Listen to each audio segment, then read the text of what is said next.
கை வைக்கும்போது பாருங்கள் ஷர்ட் தான் போட்டுருக்காரு. கரெக்டாக ஸ்பைனஸ் ப்ராசஸ் தெரியும். ஸ்பைனஸ் ப்ராசஸ் ஒன்று above straight leg just above keep it to stabilise. இங்கே வச்சுக்கங்க சார். மூச்சு இல்லைங்க விடுங்க. ஸ்ப்ரிங்கிங் மூவ்மெண்ட் சொல்லுவோம். விடுங்க. மூச்சு நல்லா எடுங்க. விடுங்க.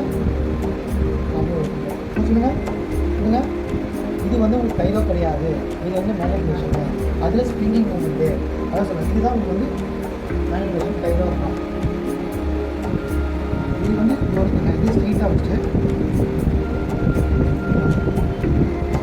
கொஸ்டின் தான் மாறும். இது வச்சு பண்ணும்போது thrust rotation first upper and thrust பண்ணும்போது ஃபுல் பண்ணிவிட்டு